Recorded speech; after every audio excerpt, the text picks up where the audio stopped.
broadcasting.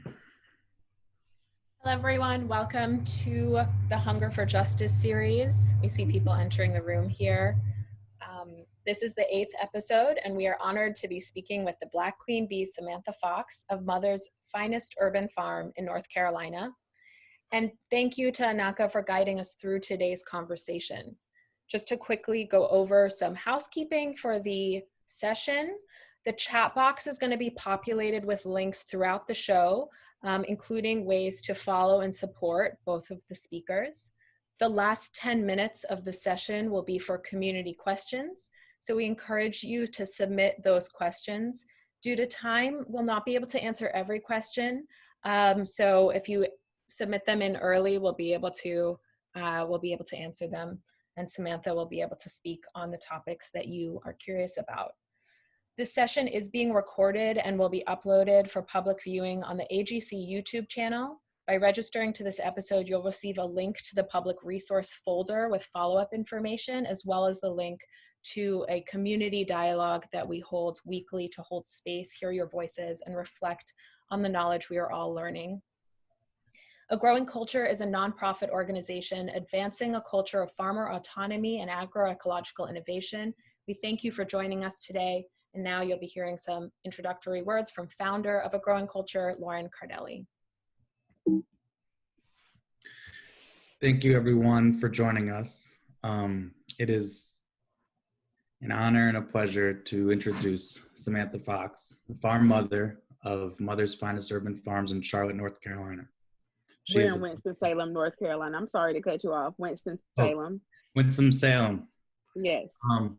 She is a visionary and awe-inspiring thought leader, a native of North Carolina and the daughter of indigenous peoples. She is deeply connected to nature and healing through her work with holistic remedies, farming, and beekeeping. AnAkA is most passionate about preserving sacred stories organically. After growing up in America, she lived in parts of Southeast and West Africa to meet artists, decolonize themselves from the inside out, and gain a global perspective of the ways to fight oppression against Black indigenous peoples. I can't be more excited to introduce both Samantha and AnAkA, two pollinators of food ideas and movements. I hope all of us here today can listen closely to hear the pollination at work. Thank you, everyone, for joining us. Yes, thank you, Lauren. Hi, everyone. I'm AnAkA. Really excited to be speaking with Empress Samantha Foxx today about her practice and just the ways that we can incorporate more healing, especially as Afro-Indigenous revolutionary gods on earth. So, Samantha, you're a beekeeper, you're a farmer, you create elderberry syrups, fire tonics, hemp-infused healing salves. You even have a wholesale option on your site in order to sustainably share the wealth of your products. You offer box subscriptions of produce from your farm, and you provide education opportunities for returning to the land for children and adults. This is incredible. Like, just looking at your site, I'm like, wow. I want to first talk about how your work sits at the crossroads by holding space for sacred ancestral connection and the earth, and how your practices provide a deep reflection to the current nationwide pandemic that's going on, and also, of course, to the history of racial genocide of this country that we're in. So my first question is, how does beekeeping, farming, and medicine making encourage your connection to the ancestors? And how does spiritual medicine transmute healing beyond the land that you're on? Well, that's actually a really, really good question. And I think it really comes a lot down to just really stop kind of denying who you are, as an individual, and really leaning in to connect what's inside of you. And I think oftentimes we kind of get so convoluted with, television and, putting on this quote unquote image of who we are supposed to be as a culture. And I really feel like it's kind of time, not kind of time, it's definitely time to stop that. and these are things that are naturally inside of me. So what I'm doing is just receiving everything that is inside of me and exuding that out. So I guess the spiritual connection would be just listening to myself, and I like to say listening to the bees, listening to nature, and listening to the instinct that's naturally there and not running away from that. The soil is something that is definitely healing for us as a people, and I think that overall in society it's just made to be such a painful experience for us because of the history of slavery. Number one, has placed so much fear inside of us that that connection has almost been ruined in essence and has made us run away from it. So really, at this point, what I really want to do is just encourage other people to kind of release that fear. And it's such a systematic way that it's placed inside of us that it takes quite a while to kind of bring back people to see the value in the soil and the plants and the medicine and, all of the things that go with that. So it's really beyond teaching. A lot of people say, you're a great teacher and that type of thing, but I don't necessarily consider it at this point teaching, because you really have to almost rearrange somebody's mind and kind of take everything out and put what's good back in there. And it's really some tough work, to be honest with you, because it's draining. Number one, anytime you're talking about healing and those type of things, it is very draining as a whole, because you tend to be an empath, so you're kind of taking in what's going on around society and the world and with other people. People come to me, they have serious illnesses sometimes, cancer and anxiety and these type of things, and they're looking for me for guidance on how they can eliminate some of these problems. So that alone is a heavy load, and I think that it definitely takes the strength of the ancestors to guide me through some of those really, really heavy moments. Because I am one person, I can only absorb in so much, just so much energy. And it can be a tolling job, just to be honest. It is a very tolling job in terms of you're kind of just receiving everything from the world and outside sources while you're still trying to reconnect and kind of find your way along this journey. But I tend to just keep it very simple. I don't watch television. Most of the time it's outside. It's literally my hands in the dirt. I'm outside with the bees. I'm outside with my chickens and my children and my family, and really just reconnecting. And it's really completely a healing experience for me. It's so many times that I've been outside and I've cried. I would sit there and just cry, and I'm not ashamed to say that, because that's what it takes for me to overcome the traumatic experiences that our people have struggled with for centuries. This didn't start 2 months ago. This has been going on for what, 400 years? And we carry that traumatic experience inside of our DNA.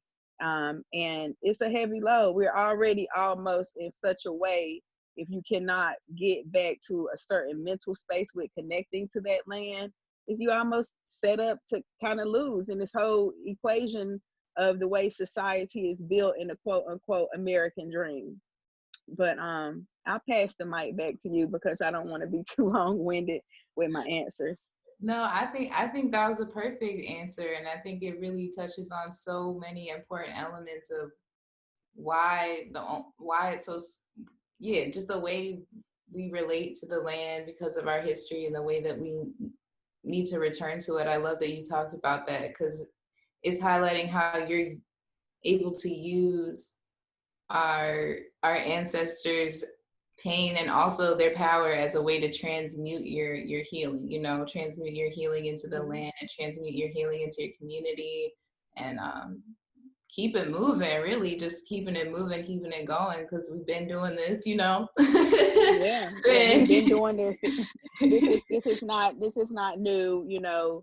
Urban farming is not new. The titles that they put on, things which can all become commercialized in the great America. All of it can become commercialized.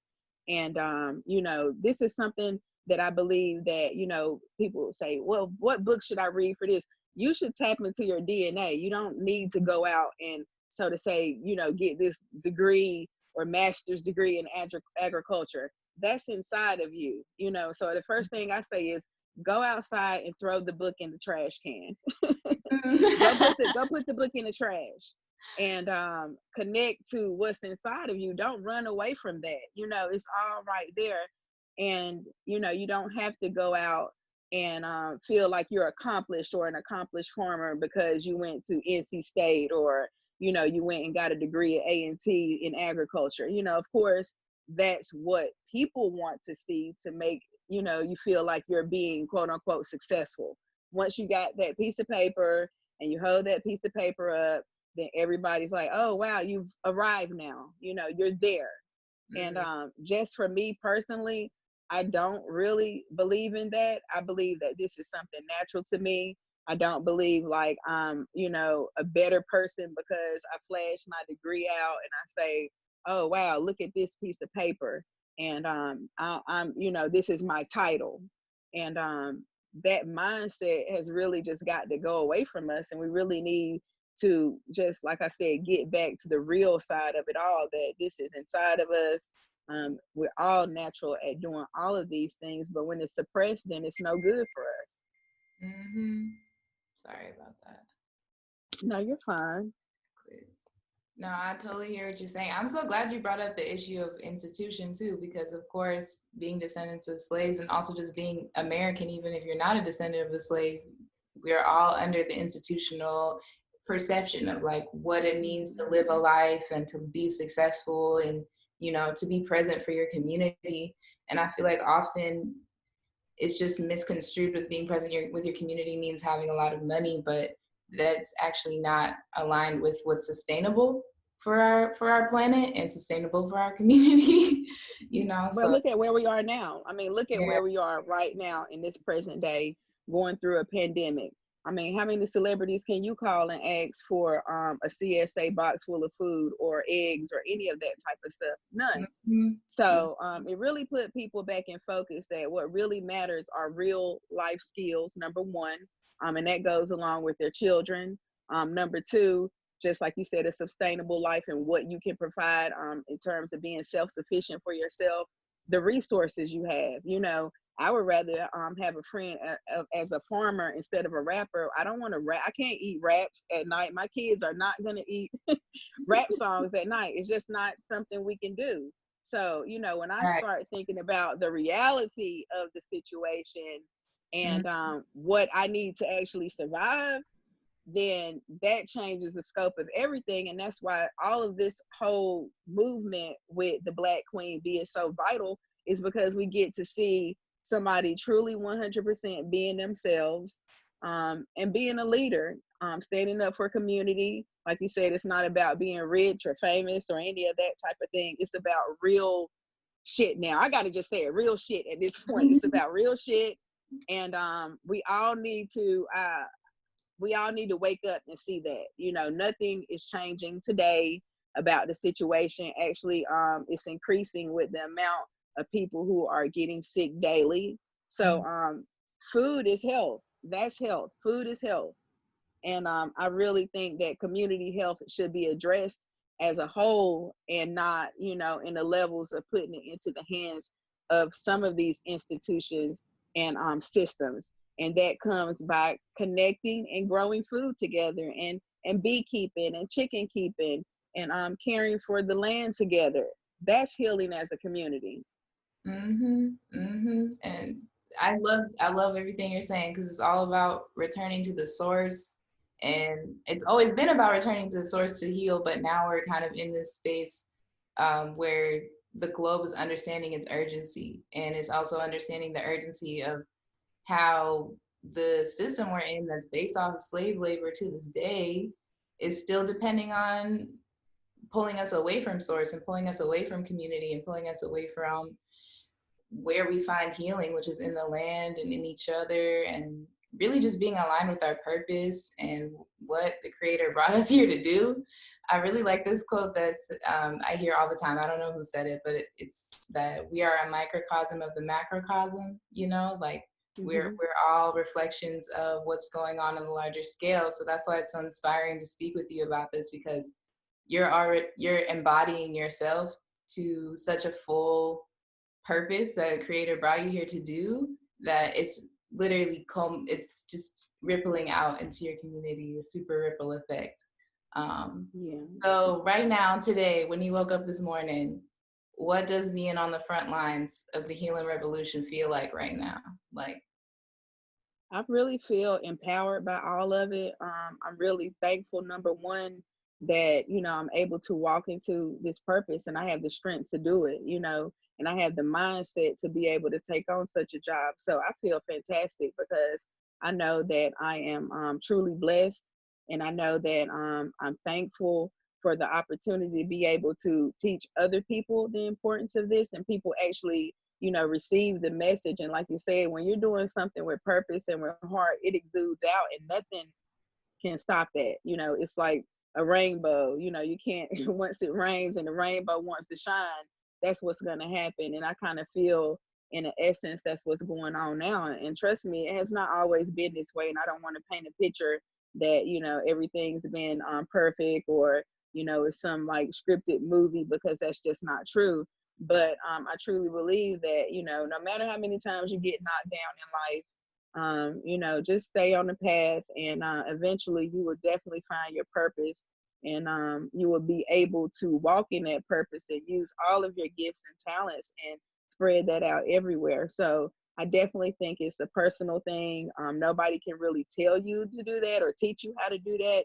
It's really just something that you have to explore for yourself and do it when you're ready, so you can stick to that whole scheme of being your higher self and that true God that's that's inside of you. So like I said, for me it's a personal journey. Like I don't say I'm a role model or inspiration. Of course people, they do say that, but I think we all should be walking in strength and purpose and with power and with confidence. And I'm just thankful that I'm able to, show people, hey, I'm a mom and I'm beekeeping and doing all of these wonderful things, but I don't have to have a fancy car or that type of thing, or be the so-called celebrity. Like real people are getting the shine that they should. And just throughout life, I know so many people who have been excellent at mentoring me and guiding me through my life. And they were real folks, like elders in my community. And I always felt like, why don't we highlight these people? These people are out here saving lives. My parents, my uncle and aunt, they adopted me when I was 13. So those are heroes for me, and I've always had that kind of feel about life. It's just like the everyday heroes kind of don't get the acknowledgement that they should, when it's so many real folks out here who are doing fantastic things in this life. I totally hear you. I feel like the elders and Black people, Indigenous people in general, we've always been people leading the world through action and through our ambition, just by living and being fly. So it's really amazing that, we're able to channel our truth despite not really being able to just do our own thing and just do us, like we have to do us. And then on top of that, have the system trying to interrupt and have us do Oh stuff. yeah.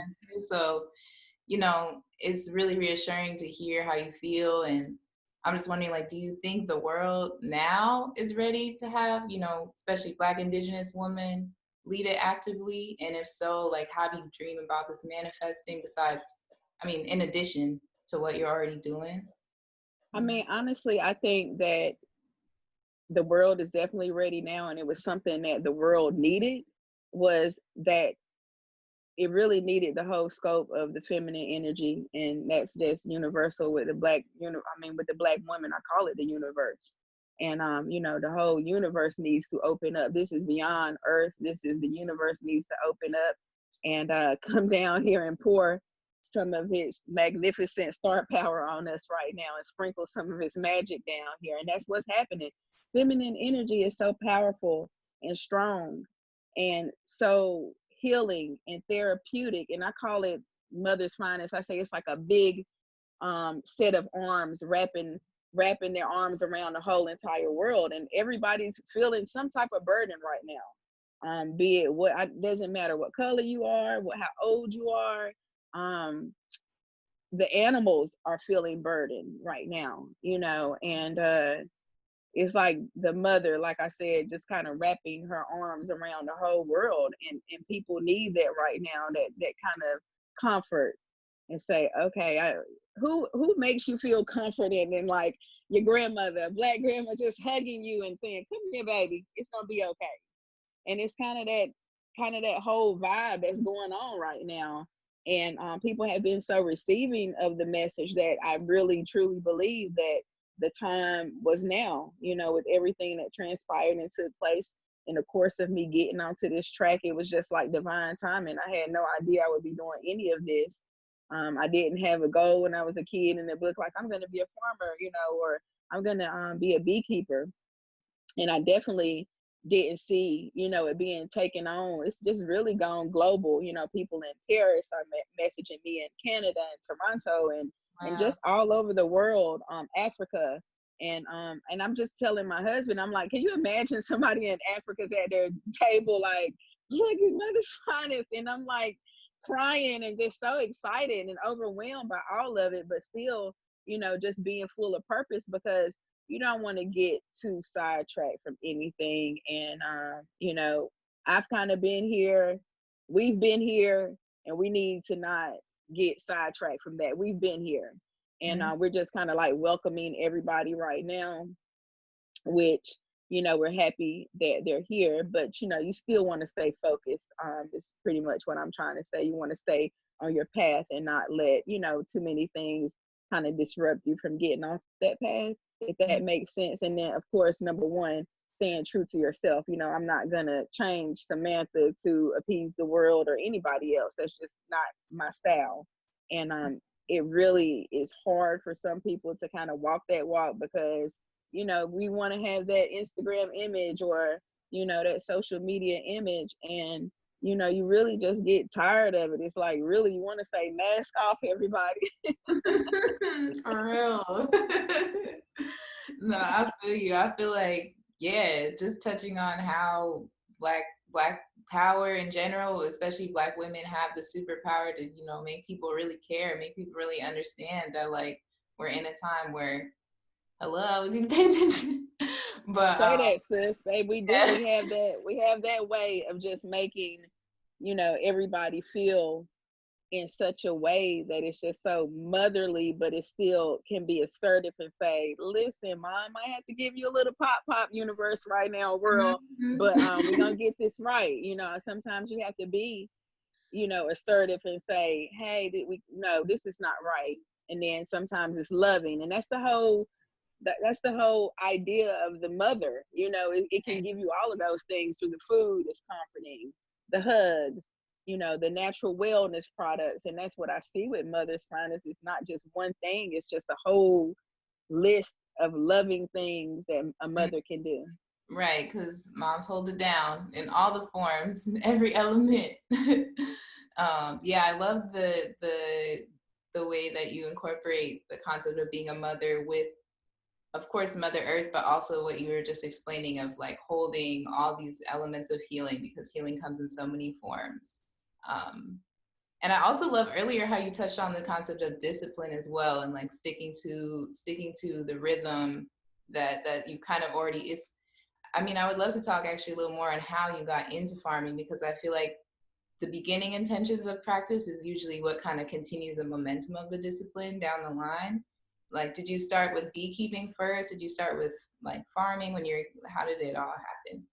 Well, I started with the growing aspect of it first, and that was just really rewarding overall. Getting into that, I'm like, wow, where have I been? What am I doing with my life? And I'm like, it was really like a wake up call. It was a self check, and I call that being a grown ass woman, when you can self check yourself. Because a lot of us, we can't do that. We can't self check ourselves because we're too scared that we might look bad to ourselves. And you need to say, hey, wait a minute, I'm not doing good right now. I need to really get myself in line. And that's what it kind of was for me. I realized I wasn't, feeding my kids the healthiest food options. And anytime, what really bothered me was anytime the doctor told me to do something with my kids, I just did it. And I was like, wait a minute, I'm a robot, and I'm like, what in the world is going on here? And that's just not how I tend to be in life. I have always been kind of rebellious. And I'm like, where is my rebel at when I have a choice here as to what's going on with my own child? Like, I felt completely robotic at that point. And I'm like, I've got to do some rethinking here. And this is my personal experience. I'm not telling anybody to, go away from their doctor or anything like that. I'm telling you about my experience. But so once I kind of got to that point of realizing how robotic I had become with, things, I decided that I really wanted to change some of that. And I started really digging into natural remedies that I was already kind of using, but just amplifying that. And it's been so rewarding just doing that. And I feel so much more freedom.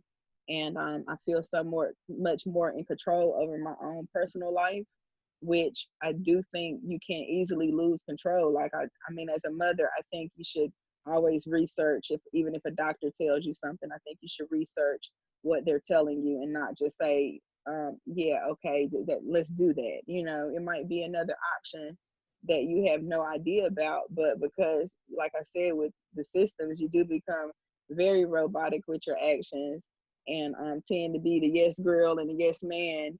And I don't want to live like that. I don't want to live saying yes all the time.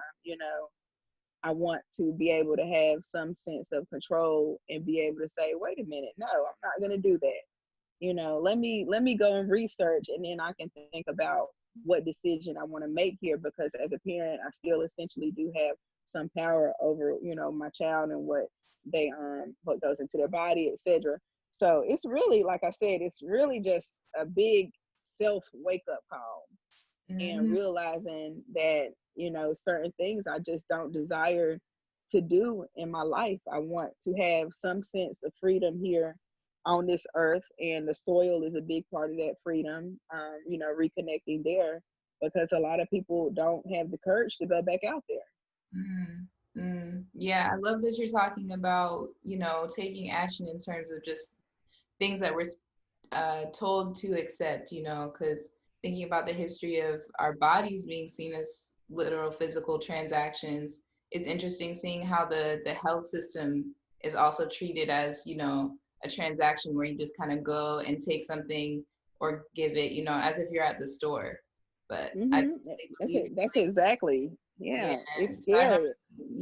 It's just showing why everything's sick, which is, it's just, like we were saying, in the microcosm and the macrocosm, like everything's sick because we're treating everything like a transaction and not like an actual thing that requires energy to find solutions for, and that's really empowering to hear that, it took really having a child and seeing your creation in that way, in that form, to really take a step back and be like, wait, I've been accepting being I'm like, what am I doing? Yeah, I'm like, I'm accepting this. No, ma'am, we're gonna get you together real quick, ma'am. You need to get yourself in check today. We're gonna gather you today, honey. So I really did have to gather myself and come back and say, ma'am, you weren't born to be a robot. You do have a brain here. And, knowledge, number one, is power. You don't have to go out here all the time and, so-called fight on the street. If you have this here, that's the weapon.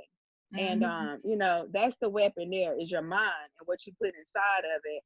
And that's the strongest weapon, I truly believe, because what did they do when we were slaves? They tried to keep us from reading, writing, learning, and exploring who they, of course, knew we were. So once you ditch all of that out and you say, wait a minute, let me use my biggest weapon here. Sorry about that. Let me use my biggest, let me use my biggest muscle here. That's the muscle. And I got into that mindset, which I've always been, a very intelligent individual in terms of being able to self-educate myself and go out and seek knowledge for myself. I truly believe in self-empowerment when it comes to learning. And I've always been able to show up for myself and not always look for somebody else for the answers. And I think that's also another important part of learning is you got to have the will yourself, and not always want it to be spelled out for you. Sometimes you have to go through all of those little hard processes and challenges and that type of thing and seek knowledge for yourself.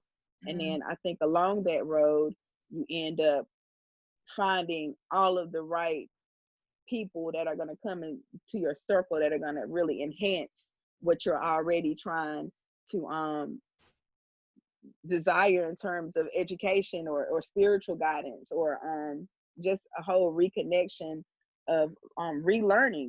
It's relearning everything you're taught, basically. Just take that out and just dump it out, and then put something in there that's really going to help you push through with this life and be your best self.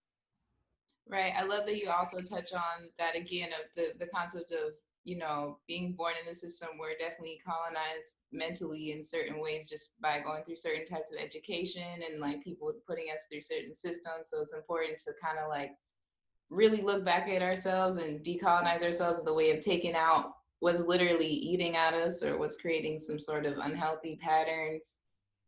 Even if it's just like mental patterns, I've noticed for my growth, of course, just like needing to kind of like instill affirmations to fight against bad patterns, things like that, in order to kind of, have the faith that we all are here for a reason and there's enough room for everybody to be living their purpose and to be working the land and remembering how to work the land too. I also love that you're touching on just the concept of remembering and reclaiming the right to be on this earth in a very physical and literal way, and also in a very spiritual way as well, because it's always mirrored and always reflected. So wait, how did you start beekeeping then? So the beekeeping came after the growing, and once I got into the growing, I'm like, wow, I mean, it just makes sense, to beekeep. If you're really gonna go out there and do it, you really want to have the proper tools and that type of thing. And pollination is like hand in hand with growing any food. So and then number two, I found it to be challenging, and I'm like, gosh, I really enjoy a good challenge, just to challenge myself, because sometimes I can just not feel like I'm being challenged enough and with what I'm doing. And I'm like, I love this, but I want something that I'm constantly learning at. I don't know it all. And it would probably take me years. And even I always say, if a beekeeper tells you that they know what they're doing, then they're lying because we don't really know. Isn't that reassuring to hear? If you hear a beekeeper saying, hey, I know exactly what I'm doing, then we know they're a little bit of Pinocchio and they're not telling the truth, because you really are learning all the time. You can't train a bee. I call myself a bee babysitter. So I'm just a babysitter, which apparently today I have my shades on because I got a sting in the eye today, and my eyes just kind of throbbing a little bit here. So I went into a hive check this morning, and apparently they were a little bit agitated, which is fine because they do get like that from time to time. And I am just kind of going into their home and and just inviting myself in. So I'm going to go and check on that later. But the beekeeping is something that once I got into it, I just didn't realize how much I loved it. Like, I'm like, gosh, I love this. This is so good. And it's so many experiences that I've had that, like I've said, I've been in tears in the beehive. So just doing the whole ugly cry, girl, just crying. And I'm like, oh my God, this is so beautiful. And one of the things that they do is festooning, and the bees, they grab each other's leg, and it's a lace work in between the frames of the beehive. And when I first saw that, I literally was in tears because it was so beautiful. And I'm like, why can people not get this?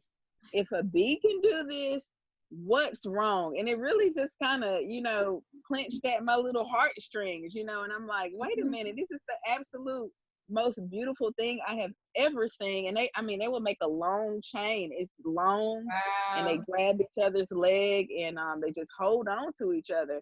And I talk a lot about that on the Instagram page and show pictures. And it's just beautiful. And I'm like, if people could only see this, then I mean, you would be hopeful that it would make some type of impression on them to see how much beauty, number one, is in nature, and Mm, how much as a people we need. The bees are teaching us more than about the honey and all of that. It's so much that they teach us beyond the whole scope of life, and dealing with mhm, individuals and working together and having that colony mentality in terms of how we live as a people, and everybody is working for the greater good for the entire hive, which is the queen bee.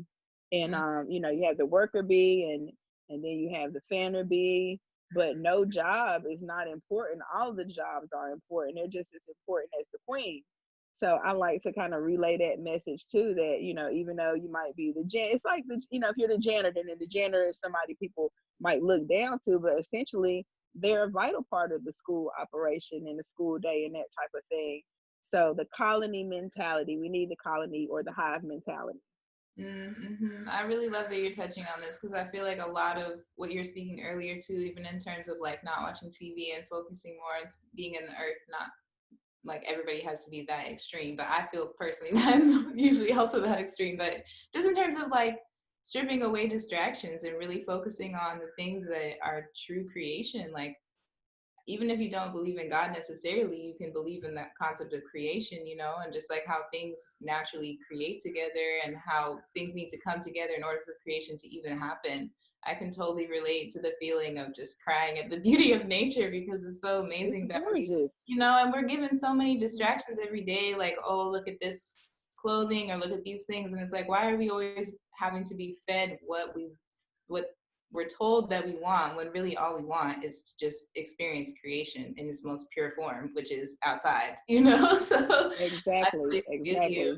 Yeah. And speaking of creation, like going back to the concept of just being a mother and being in tune with the earth, like what's your favorite part about the sacred practice of being a mother and like continuing that tradition?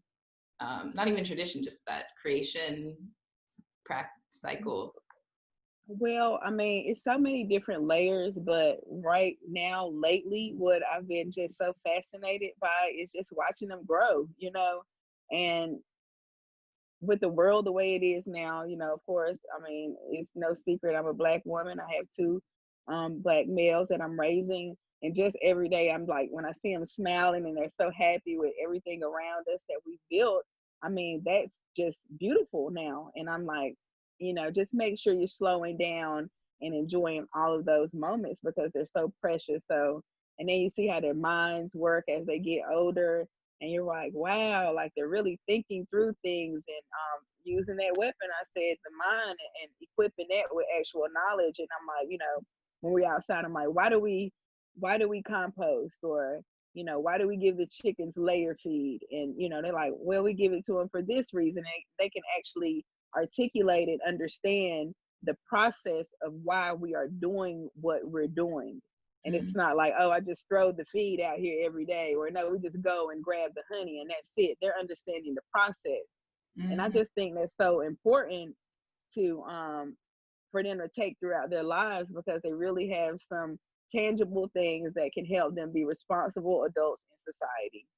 And just the whole cycle of it just gives me so much strength, indeed, with what I'm doing, because having a child is such a powerful thing, and carrying a child, and the whole experience of it. And I'm empowered by that as a woman to go out here and exude my feminine energy and not be afraid to say, hey, I'm a mom, and I'm doing all of these amazing things.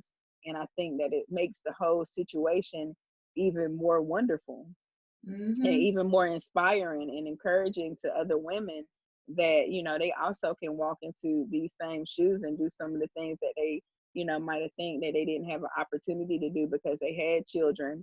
And essentially what, I really overall did was try to create a life around them, which I didn't know it would be this magnificent in terms of, giving them so much of the culture of the earth and, just real healing processes. They can go outside, and my youngest son, he's 6, and he will like take off his shoes, and he's like, look at me, I'm grounding, and he'll hold his hands and he'll close his eyes and meditate. And I'm like, I am really doing a great job at parenting when he can be at one with himself. He doesn't need something to make him feel, outside of himself to make himself feel comforted. And I'm just super proud of that. Wow, powerful, powerful, powerful, powerful illustrations of all the importances I think of. I mean, these are all things that I strive. I'm not a mother yet, but I hope so that one day to just parent. I think you just perfectly summarize what it's like to parent with intention. Like you guys are going outside with intention, you're creating life, you're creating plants, you're interacting with the bees with intention. And because you're showing them how to kind of, how to live a life of intention, they're able to intentionally think about their life as their own being, as their own purpose. And yeah, it sounds beautiful. It's Thank you awesome. so much for doing what you It's do. awesome. Out When we here. saw, I was gonna tell you real quick, when I incubate eggs, I have chickens. So I had my eggs in my incubator, and it took maybe about, I guess, what is it, 14? It's a little bit longer than 14 days. But anyway, so finally hatch day came, and we were in here, and I'm like hearing some chirping. I'm like, wait a minute, is that a chirping coming from the egg right now? And sure enough, he's like, Mommy, the egg is chirping. So we sat there and we had like a little chicken watch party. But anyway, he was in tears when the chicken came out of the egg, and it was just like the best. School cannot teach that lesson. He was just so amazed, and he's like, Mom, I'm gonna cry, and I'm like, go ahead. And that's like, he's thinking of himself being brought into this world. He's like, wait a minute, that was me at one point. Wow. And Wow. I don't think any sex education can teach the part, like, wait a minute, that's actual life there, and it was just remarkable for to have that experience.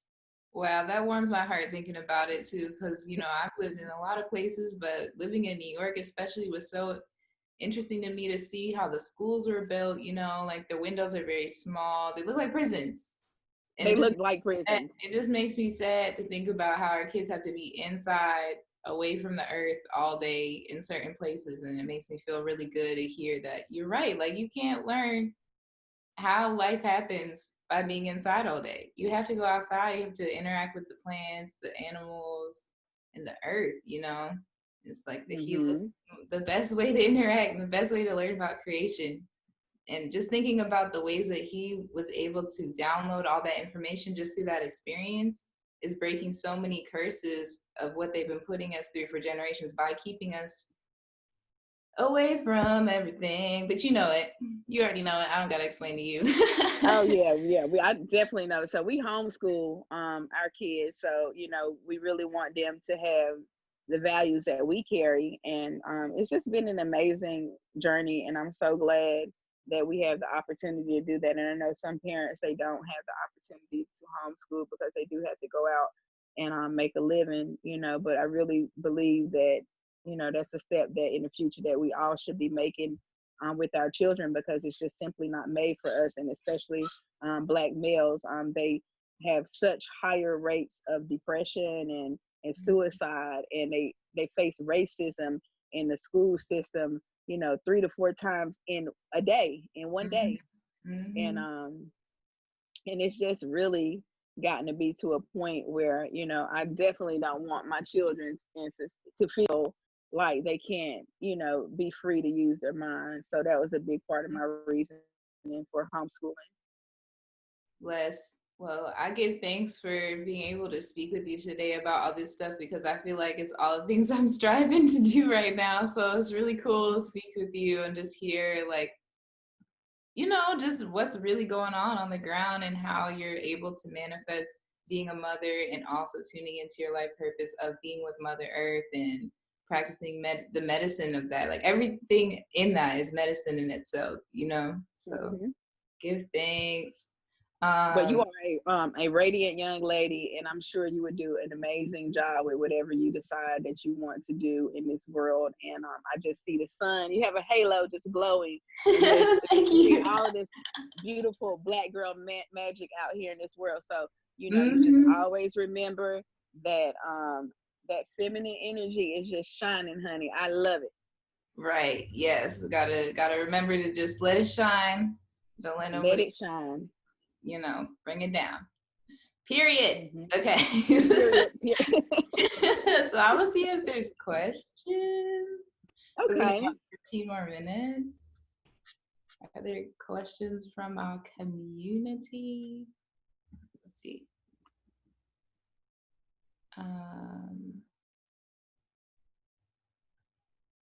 How do I get to the questions? Do I get Let's see. Community. or maybe It they're on. says, I see it. It says, is that yours? It says, in your experience, how can the medical system learn from, Oh, and I see is it. this, that's yours? Yeah. Okay. Okay, my Okay. bad. I was looking everywhere but the main screen. Okay. In your experience, how can the medical system learn from ancestral healing practices? And do you think there's a space to do transformational healing within the current medical system? What the, Do you want me to I'm say it just trying to figure. No, I can hear everything. I'm just, I'm trying to figure out a way again? to be nice and answer that. The current medical system is destructive to me. At this point, I guess the medical system for me is just a touchy subject because Hmm. right now, what I see for us is just us dying, and it seems like it's just set up like that for us. And I just don't, they don't go hand in hand. They don't go hand in hand. I don't see that happening. Unfortunately, I wish I could say something different, but I can't say that it ever would change because it's just become so systematic, and it's all about, like you said, like we're just what are we, a transaction? Hmm. So we're a transaction when we step into most places and most systems and most institutions. Hmm. And as much as I want to say that that's going to change, honestly, I can't. I don't think that's going to change it. And that's why we're saying we have to take on this as a community, and I would love to go to more communities when I can, and talk about some of these things. And that was my initial vision with this, was to be able to go around the world and help other people set up systems, food systems, and Hmm. teach them about self-sufficiency. So that's changed now because of COVID, and I don't know how I'm going to implement that. And I really have an idea of doing things more in a virtual sense of education, but I'm still kind of figuring it out, and I don't want to rush into kind of thinking through that. I want it to just flow through me, and that way, once I get ready to do it, then it's done. So. Yep, I hear that. Only the devil be rushing. We on God time. Yeah, We on God time. exactly. I'm like, this is like hitting a home run. I'll say that. Right. And I feel like also if we think about the medical system, it's really, if not cousins, it's definitely siblings with the prison system and the police system. So I agree with you. I say let's start over, people, or just go Yeah, back. start over. Go Yeah, back. let's start over. It's all the same. Okay, next question. What were some of the ways you were able to adapt your farm offerings during COVID-19? How can urban farmers prepare for future crises? I'm assuming future crises. Well, number one is, I mean, we've got to have the seed. We got to be able to create seed banks for our family. This is something that we should have been doing prior to COVID, was collecting those seeds. You don't have to plant all of it then, and that type of thing, but being prepared. And the best way to be prepared is, of course, talking about it with your family. You want to have discussions, family meetings, like, what are we going to do to build here? And you make your kids be a part of it. You want them to be able to do it one day on their own. So number one for me is the seed, making sure that we are keeping our seeds safe, heirloom seeds, seeds that we can cultivate if need be. So I would say in the future right now, I would definitely make sure you have a seed bank that is sealed properly, it's labeled, and that's your assurance right there for your life. You know, they say insurance. No, having the assurance to eat food is insurance for me. You know, that's my assurance. You want an assurance that your family can go on and be able to know where their next meal is coming from. So I would say loading up on seeds, number one, while you can, and also resources, building a resource hub. You want to make sure that you have the right folks in your circle that can you know, help like minds, the hive mentality. Mother says to have the hive mentality. So start building that hive with folks who share the same values as you. And that's what it is. In this day and time, resources are way more valuable than money. So I would say link up with folks and get in touch with folks and learn what they do. Go out to the markets and connect with your elders and get all of that information while they're here. And please don't sell grandma's land, whatever you do. Keep grandma's land in your family. Hold on to your land, obtain land if you can. And, you know, don't be so hard on yourself about this process. Like I said, don't get too tangled up in the books and feeling like you're failing because you're not doing, you know, square foot gardening for dummies or some of these, you know, books they have out here. You know, do it at your speed. And anytime you are trying in this whole thing, you are succeeding. So just planting that seed, watch it grow. Don't be too hard on yourself. And just keep trying. Each year, what I learned is you learn more the more you do it. So first year, you might get 20 tomatoes. Next year, you get 50. So just keep at it. Wow, gems. I hope everybody's taking notes. Okay, this is a question for me. Surprise. As a future ancestor, what are you seeding for the next generations? Ooh, somebody, whoever wrote this question is on my vibe. What am I seeding for next generations? Well, it has a lot to do with what Empress Samantha Foxx was talking about already, just in terms of remembering the knowledge that has been severed until I came. I'm the first person in my family with the African name, and I'm the first person in my family who's been able to go back to West Africa and be like, bitch, we back. So after I did, yeah, and I was able to do that because of my art practice and just like my interest in learning about wisdoms that have been severed from our ancestry. So yeah, I'm learning about the land right now. The last couple of years, I've been learning how to make tinctures and oils. And also how to plant vegetables and farm. My grandmother is a farmer, so I picked up a lot of stuff from her, but also, of course, a lot of our ancestors were farmers and things. So I'm just channeling and remembering as much as I can, and also practicing art. So tattoo artist, and that's also a way that I remember my ancestry, remembering like symbols and sigils and languages that are beyond English. And also using film and photography as a way to preserve the knowledge of our elders specifically. Like I'm really passionate about preserving knowledge of our elders through film and photography, and also practices of other artists, like people who make bamboo flutes, or people like Samantha Foxx. I would love to make a documentary about you one day. Just people who are doing their practice and doing their purpose. I love archiving that and making sure that those stories are preserved.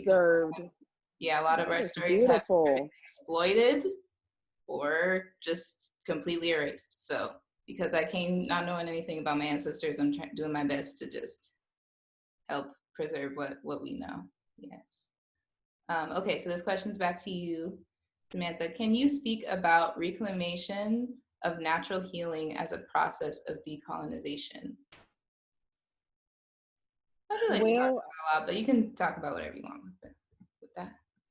Yeah, I mean, you know, I talked about a lot of, you know, just decolonizing our health, and that's just something that we have to get really serious about. I'll just reiterate that, you know, and the fact that we've got to remove that from the powers that be. You know, if you want to live and get back to health as a family, like, I mean, families don't even discuss health anymore. You know, it's just like, you know, everybody's kind of just living right now. And like I said, I really believe in that holistic aspect as a community, as a village. It's not just one person. inside of that hub in terms of taking back our health. It takes everybody. And, you know, I've been kind of out here braving it for my community in such a sense. And, you know, going out and showing up and educating and teaching people about why these things are important. Why do we need to eat the foods? Why do we need to get out and grow, you know, grow our own food and that type of thing. So that's decolonizing right there. You know, that's taking back your power, your freedom, like I was speaking on before, is going out there and actually doing it. And when you're out there, you just learn so much. It's a sensory thing as well. Healing is sensory. When you smell the herbs, you smell the dirt, you smell the brain. All of that process is something that you have to have as a whole. It's not one, you know, you don't. It's not one piece to that puzzle. It's a bunch. Right. It's a holistic practice. Mm-hmm. Not a transaction. Not a less transactions, more nature assurance. Plus, okay, we're almost done. We have 5 more minutes. So here's another question. Who were some of the people that influenced you the most in your work? It's so many different people that have been so influential, you know, in my life. It's hard to even begin to pinpoint one of them. Definitely my parents were definitely a vital part of that, because they did teach me a lot about reading and educating myself, and that was my foundation. So you know, I have to give them credit in terms of teaching me, you know, to be self-empowered and to go to the library and read and self-educate myself. And that right there is something that has just stuck with me. And it seems like it's so hard, or, you know, it's so far off, but, you know, really reading is just the gateway to so many things. And it has been throughout my life. And I'm so thankful that I had that gem to carry with me, because it's definitely made me into a spectacular person who is not afraid to go out there and grab a book and figure it out. In terms of, you know, self-learning and finding the resources and materials that I need. It's so many. My grandmother definitely was influential. My grandmother was the first Black female probation officer in Goldsboro, North Carolina. She passed away a couple years ago. Wow. And she went back to college with 9 kids, and she made history.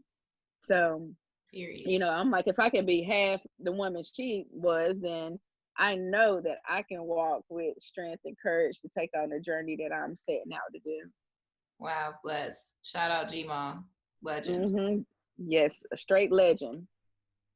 Okay, next question. Are you part of any farm networks or organizations that give support to Black farmers? You know what? Unfortunately, I wish I could give you that type of information. I'm really just learning about some of the networks that are out here right now. And I'll just say, you know, with whatever you're doing, just be careful with all of them. You know,